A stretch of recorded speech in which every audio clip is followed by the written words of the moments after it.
Donc, dans ce numéro-là, ça vous dit, après avoir reçu un rabais de 65 %, ma facture était de 263,90 $. Donc, ça, c'est avec le rabais. Donc, au départ, c'était beaucoup plus cher parce qu'on a reçu un rabais qui était quand même immense. Et on cherche quel était le montant avant que le rabais soit appliqué. Donc, on cherche un très gros montant. Donc, je vais regarder les choix de réponse un après l'autre, puis je vais vous expliquer pourquoi ils ne fonctionnent pas. Donc, le premier, on a seulement ajouté comme 65 $ à notre facture, mais c'est pas ça du tout qui se passe. Là, nous, on a un rabais de 65 %, mais ça ne veut pas dire que c'est 65 $ de plus.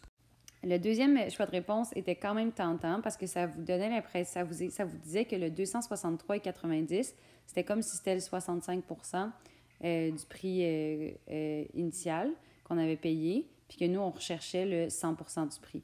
Mais l'affaire, c'est que nous, on n'a pas payé 65 % du prix. Ce qu'on a payé, c'est 35 % du prix.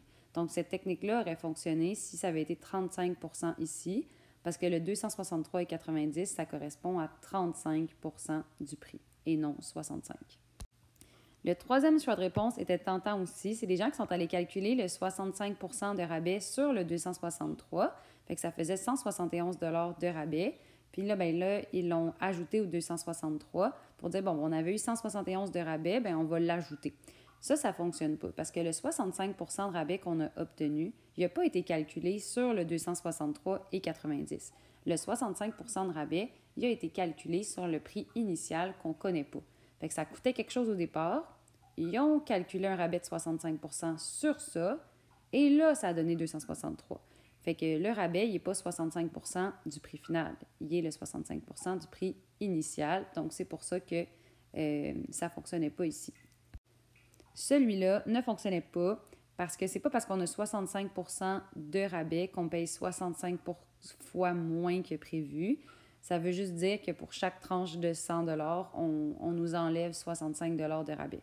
Ici, c'est des gens qui pensent que si on a un rabais de 65 %, ça veut dire qu'on a payé 65 fois moins que prévu. Donc, il faut payer 65 fois plus pour annuler ça. Mais c'est pas comme ça que ça se passe. L'équation qui est ici, elle signifiait que 165 % du prix initial, ça donnait 263,90 $. Ce qui n'est pas le cas du tout, parce qu'en ce moment, nous, le 63,90 $, il correspond à 35 % du prix initial. Fait que c'est pas du tout 165 %, c'est 0,35 qui aurait dû être ici. Celui-là, c'était le bon choix de réponse, parce qu'en fait, le 263,90 $, il correspond à 35 % de notre prix initial qu'on ne connaît pas. 35 % en nombre à virgule, c'est 0,35. Et quand on fait 35 % du prix initial, c'est comme 35 % de le prix initial. Donc, c'est un fois. Fait qu'ici, c'est 0,35 fois ça. On divisait et on obtenait 754. Évidemment, le dernier choix de réponse, il n'y avait aucun rapport. C'était juste pour tester, voir si vous mélangez avec les taxes, là. Quelqu'un qui choisit ça, en fait, il est en train d'aller calculer comme si 263, c'était un prix initial, puis qu'il voulait ajouter des taxes de 35 %. Fait que si on avait des taxes de 35 % sur quelque chose qui se vendait à 263,90 $, ça donnerait ça, 356,27 $. On dirait que c'est des taxes qui sont appliquées parce qu'on paye comme 100 % du 263 plus 35 % du 263. Donc, c'est lui qui avait la bonne réponse.